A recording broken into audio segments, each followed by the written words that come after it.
Welcome to recap ज्ञानी। आज मैं आपको एक बहुत ही अच्छी मूवी की कहानी बताने जा रही हूँ। इस मूवी की मेन कैरेक्टर एक बच्ची है जिसका नाम चार्लोट है। तो मूवी को स्टार्ट करने से पहले आप लोगों से रिक्वेस्ट है कि प्लीज मेरे चैनल को सब्सक्राइब करें ताकि आगे मैं और भी अच्छे अच्छे वीडियोस आपके लिए बना सकूं। तो कहानी की शुरुआत होती है जहां एक बुजुर्ग औरत हेल्गा, जो डिमेंशिया से जूझ रही है, अपने प्यारे बुनाई के साथ टीवी देख रही थी। अचानक वेंट से आई एक अजीब आवाज ने उसे चौंका दिया। हे भगवान, ये क्या हो गया? घबराते हुए उसने पेस्ट कंट्रोल को बुलाने का फैसला किया।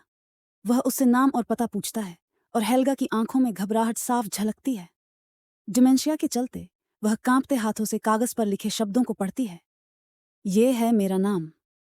तभी दरवाजे पर पेस्ट कंट्रोल फ्रैंक आ जाता है और हेल्गा के दिल में एक हल्की सी राहत मिलती है। फ्रैंक जब हेल्गा के अपार्टमेंट के पास पहुंचता है तो उसे वेंट से एक स्मेली लिक्विड निकलता हुआ दिखता है और अजीब आवाज सुनाई देती है। दरवाजे पर खटखटाने पर हेल्गा दरवाजा खोलती है, लेकिन उसे याद नहीं रहता कि उसने फ्रैंक को बुलाया था या उस आवाज के बारे में। फिर भी फ्रैंक उस आवाज को सुनता है और हेल्गा उसे अंदर आने देती है। उसकी आंखों में चिंता और बेबसी झलकती है। फ्रैंक जब खून की लकीर देखता है तो उसके मन में अजीब सा डर समा जाता है। वह उस लकीर का पीछा करते हुए वेंट के अंदर अपने साथी पेस्ट कंट्रोलर को खून में लथपथ पाता है। अचानक एक हल्की आवाज सुनकर वह मुड़ता है और कुछ उसके ऊपर झपटता है, जिससे उसकी चीख निकल जाती है। उस टाइम में ऐसा लगता है जैसे मौत ने उसे अपनी गिरफ्त में ले लिया हो और चारों ओर सन्नाटा छा जाता है। 4 दिन पहले एक आग का गोला स्पेस से धरती पर गिरता है। यह न्यूयॉर्क में एक गोदाम की खिड़की तोड़कर एक खिलौने के घर में पहुंच जाता है। वहां से एक अंडा फूटता है और एक छोटा सा मकड़ी बाहर निकलता है, जैसे कोई अनजान खतरा शहर में दस्तक दे रहा हो। हेल्गा जब फ्रैंक की चीख सुनती है तो वह उसे क्रॉलिंग करते हुए देखती है, लेकिन अचानक वह फिर से खींच लिया जाता है।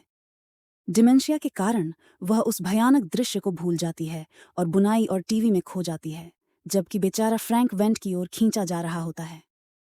फिर से एक अजीब आवाज सुनकर हेल्गा घबराकर एक और पेस्ट कंट्रोलर को बुलाती है।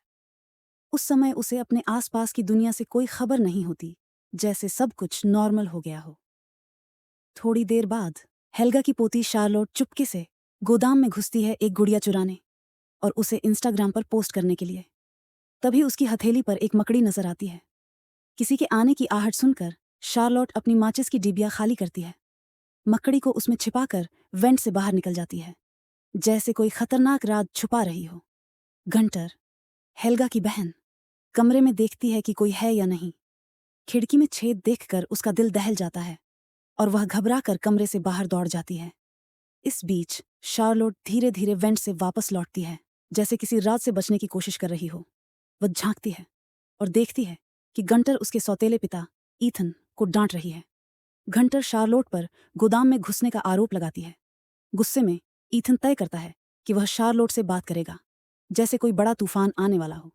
अपने सौतेले पिता की नजर से बचने के लिए शार्लोट जल्दी से अपने कमरे में जाती है और मकड़ी को एक जार में छिपा देती है। तभी ईथन अंदर आता है और शार्लोट से पूछता है कि क्या वह गंटर के कमरे में थी। शार्लोट झूठ बोलती है और कहती है नहीं, जैसे उसका दिल धड़क रहा हो। दोनों के बीच खटपट चल रही है। ईथन उसे सिर्फ गंटर से दूर रहने के लिए कहता है, लेकिन तभी पब्लिशिंग हाउस से सैंडी उसे फोन करती है उसकी कॉमिक बुक के बारे में। शार्लोट मकड़ी की तस्वीर लेती है, उसे स्टिंग नाम देती है और उसकी तस्वीर इंस्टाग्राम पर डाल देती है, जैसे वो अपनी खुशी को सबके साथ बांट रही हो। तभी उसकी माँ हेथर शार्लोट को अपने सौतेले भाई लियाम की देखभाल करने के लिए कहती है, जबकि वह अपने काम के लिए डेस्क पर जाती है। माँ के जाते ही शार्लोट बोर हो जाती है और अपनी मकड़ी की देखभाल करने लगती है। ईथन सिर्फ कॉमिक बुक आर्टिस्ट ही नहीं, बल्कि अपने परिवार का खर्चा चलाने के लिए बिल्डिंग सुपरवाइजर की नौकरी भी करता है। जब वह पड़ोसी के घर में पाइप ठीक कर रहा होता है, तभी एक कॉकरोच उसके चेहरे पर गिर जाता है, जिससे वह डर जाता है। काम खत्म करने के बाद अपार्टमेंट की मालकिन मारिया उसे बधाई देने आती है। वह एक विधवा है जिसने अपने 2 बेटों को भी खो दिया है। वह ईथन को कहती है कि अपने परिवार के साथ होने के लिए उसे हमेशा आभारी रहना चाहिए, जबकि शार्लोट स्टिंक को कॉकरोच खिला रही होती है। ईथन बेसमेंट में हीटर ठीक करता है और कचरा बाहर फेंकता है। एक दिन की मेहनत के बाद ईथन अपने छोटे बेटे लियाम की देखभाल करने लौटता है, जबकि हेथर अपनी माँ हेल्गा का हालचाल लेने जाती है, जो गंटर के साथ टीवी देख रही होती है। जब हेथर अपनी माँ को बिस्तर में लिटाती है, तो हेल्गा बताती है कि उसने शार्लोट के लिए एक पतंगा स्वेटर बनाया है। डिमेंशिया से जूझ रही हेल्गा फिर अपनी बेटी हेथर से कहती है कि उसे अपनी बेटी से मिल लेना चाहिए, वरना वो सो जाएगी। इस बीच ईथन अपनी नई कॉमिक बुक के काम में बिजी है। वह शार्लोट के साथ जुड़ने की पूरी कोशिश करता है और उसे कॉमिक बुक का एक कैरेक्टर दिखाता है जो उसने अभी बनाया है। यह कैरेक्टर शार्लोट के पिता पर आधारित एक प्रोफेसर है। दोनों उस कैरेक्टर को देखकर एक खास पल बिताते हैं, लेकिन तभी हेथर बीच में आ जाती है और शार्लोट को डिनर टेबल तैयार करने के लिए कहती है। फिर ईथन को थैंक्स कहती है। कुछ ही देर बाद ईथन शार्लोट के कमरे में जाकर उसे बिस्तर में लिटाने जाता है, लेकिन वह वहां नहीं होती। उसे स्टिंग के जार में एक बड़े मकड़ी का स्केच नजर आता है। उससे पहले कि वह स्टिंग को देख पाए, शार्लोट अचानक आ जाती है। ईथन शार्लोट को बिस्तर में लिटाकर उसे गुड नाइट कहता है। जब शार्लोट गहरी नींद में होती है, तभी स्टिंग चुपचाप जार खोलकर वेंट की ओर बढ़ता है। गंटर का तोता स्टिंग को वेंट से आते देखता है और सोते घंटर को जगाने की कोशिश करता है। अगली सुबह परिवार नाश्ता कर रहा होता है। शार्लोट ईथन और अपनी माँ से बात करने की कोशिश करती है, लेकिन वे दोनों काम में इतने बिजी हैं कि सुन ही नहीं रहे। निराश होकर शार्लोट गुस्से में वहां से चली जाती है। ईथन हीथर से पूछता है कि वह शार्लोट को कब बताएगी कि उसका पिता 6 महीने से शहर में है। वह कभी भी अपनी बेटी से मिलने नहीं आया। हीथर ईथन को एश्योरेंस देती है कि वह सही समय पर शार्लोट को सब बता देगी। वह ईथन से कहती है कि पहले अपने बेटे लियाम का ख्याल रखे, फिर अपने काम पर ध्यान दें। थोड़ी देर बाद सब अपने अपने काम में लग जाते हैं। तभी ऊपर की मंजिल से घंटर की चीख सुनाई देती है। ईथन जब घंटर के पास जाता है तो देखता है कि उसका तोता मरा हुआ, चमड़ा उतरा हुआ और पिंजरे पर चिपकाया हुआ है। घंटर ईथन से कहता है कि फ्रैंक पेस्ट कंट्रोलर को बुलाए। फ्रैंक आता है और इस खौफनाक मंजर की जांच करने लगता है। वह सोचता है कि जो भी तोते को मारा है वो छोटा है और वेंट से अंदर आया है। इसी वजह से वह पूरी बिल्डिंग में धुआं करने का फैसला करता है, ताकि जो भी उस तोते का दुश्मन है उसे खत्म कर सके। इसी बीच शार्लोट स्टिंग के लिए एक थैली भरकर कॉकरोच लाती है। वह उसे सीटी बजाकर बुलाती है और स्टिंग उसकी सीटी की नकल करता है, मतलब उसे भूख लगी है। अचानक एक मोथबॉल जार की तरफ लुढ़क जाता है। स्टिंग घबरा जाता है, लेकिन जब शार्लोट मोथबॉल को हटा देती है तो वह शांत हो जाता है। यह पता चलता है कि मोथबॉल स्टिंग के जाले को पिघला सकता है। इसी वजह से मोथबॉल स्टिंग का सबसे बड़ा दुश्मन है।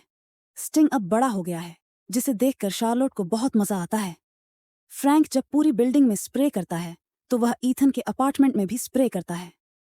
जैसे ही वह शार्लोट के कमरे में स्प्रे करने वाला होता है, शार्लोट उसे रोक देती है। वह नहीं चाहती कि पेस्ट कंट्रोलर उसके मकड़ी को नुकसान पहुंचाए। फ्रैंक उसे सलाह देता है कि वो एक कुत्ता पाल ले और मकड़ी को छोड़ दे। उसकी बात सुनकर शार्लोट सोचती है, सभी मकड़ियाँ तो बस खाना और मारना जानती हैं। उस रात मारिया टीवी देखते देखते सो जाती है। उसका कुत्ता वेंट में कुछ महसूस करता है और जोर जोर से भौंकने लगता है, जिससे मारिया की नींद टूट जाती है। गुस्से में आकर मारिया कुत्ते को बाहर निकाल देती है और अपनी दवाई लेने चली जाती है। उसे बिल्कुल भी खबर नहीं कि स्टिंग चुपचाप उसके पास आ रहा है।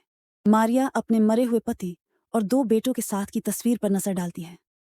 जैसे ही उसकी आंखों में आंसू आते हैं, स्टिंग अचानक उस पर झपटता है और उसके गाल में डंक मार देता है, जिससे वो गिर जाती है और सिर के पीछे जोर की चोट लगती है।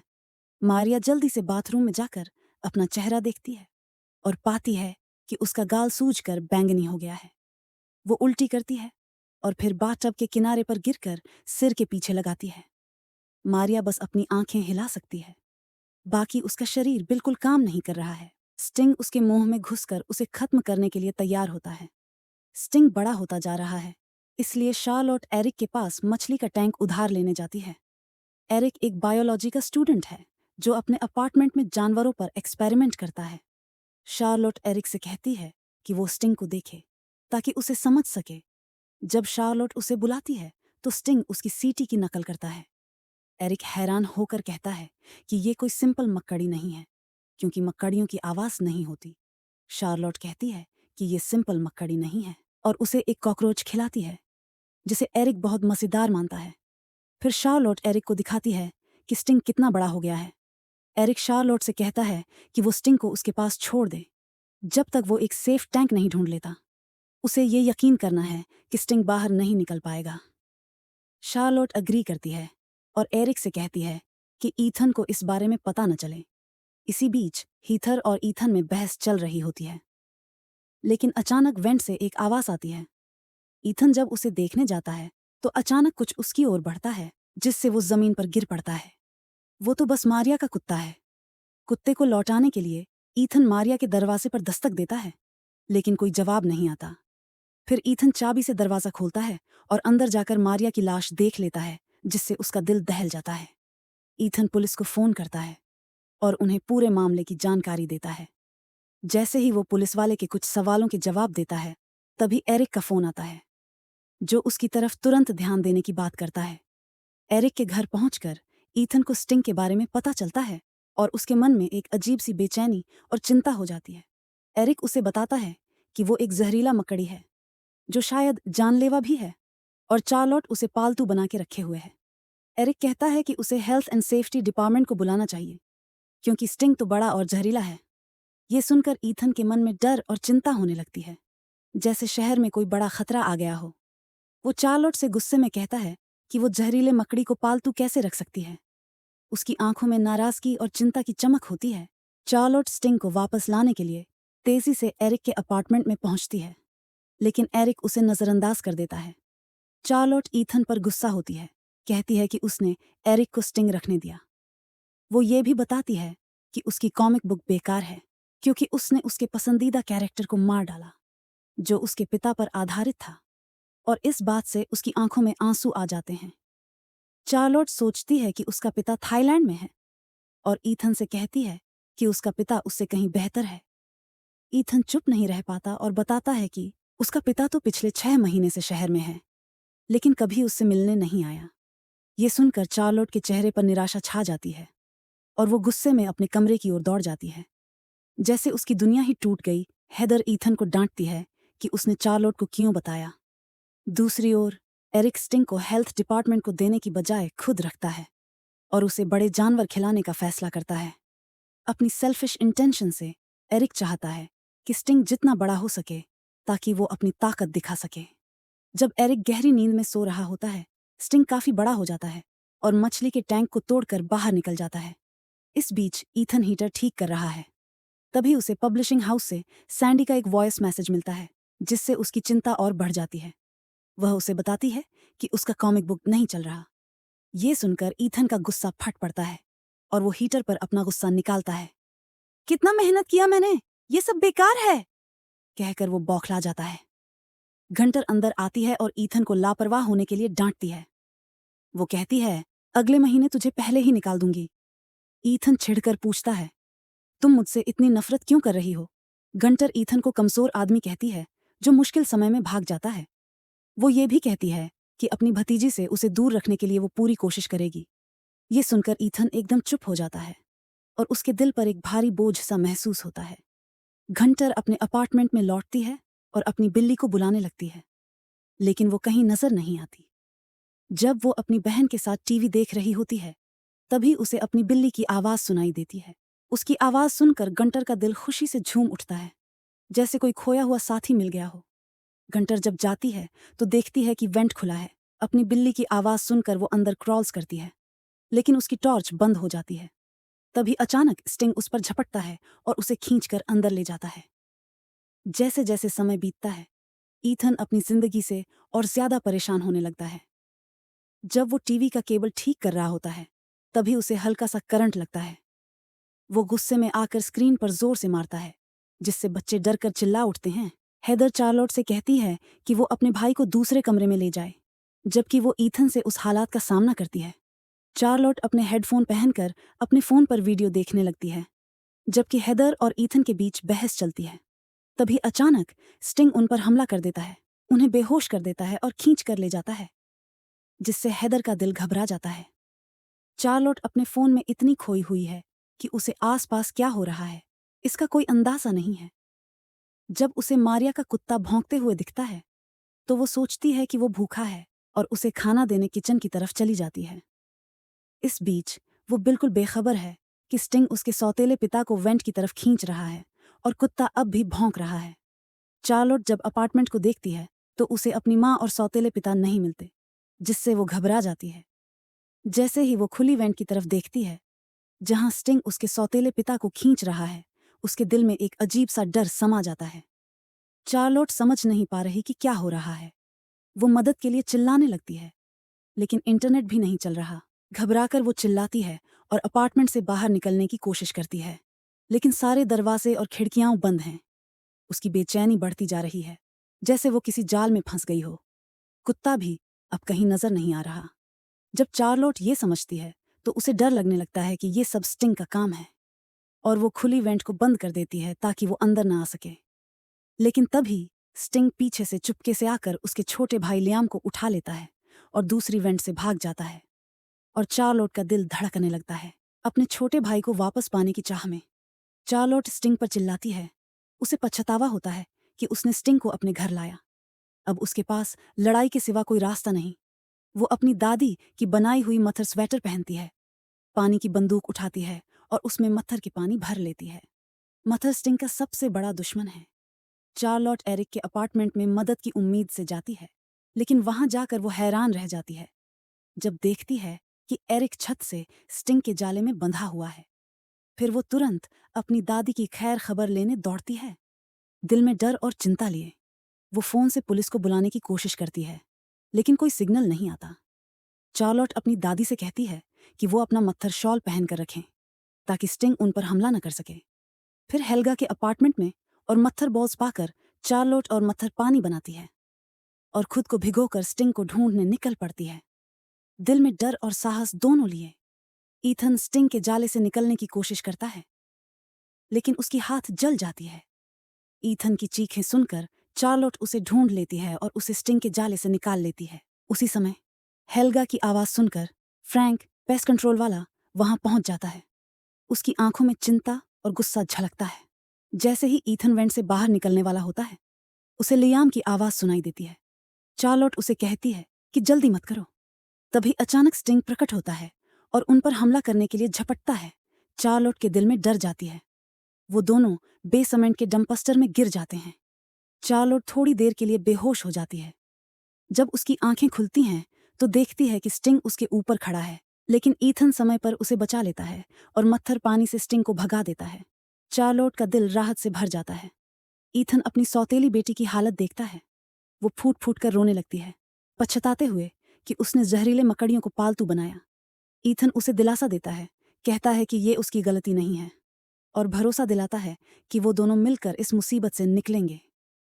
तभी अचानक स्टिंग फ्रैंक को कचरे के कमरे में फेंक देता है। सबके दिलों में खौफ पैदा हो जाती है। फ्रैंक चार्लोट को डांटता है कि उसने उस मकड़ी को पालतू क्यों रखा। बाहर निकलने की चाह में फ्रैंक पीछे का दरवाजा खोलने की कोशिश करता है, लेकिन वो ताला लगा होता है। वो ईथन पर हमला कर देता है, चिल्लाते हुए कि चाबी कहाँ है। लेकिन ईथन के पास बस मथर पानी की बोतल है, जिससे वो स्टिंग से बचने की कोशिश कर रहा है। फ्रैंक वो मथर पानी ले लेता है और खुद पर डालने लगता है, लेकिन ईथन उसे याद दिलाता है कि यही उनके पास स्टिंग के खिलाफ एकमात्र हथियार है।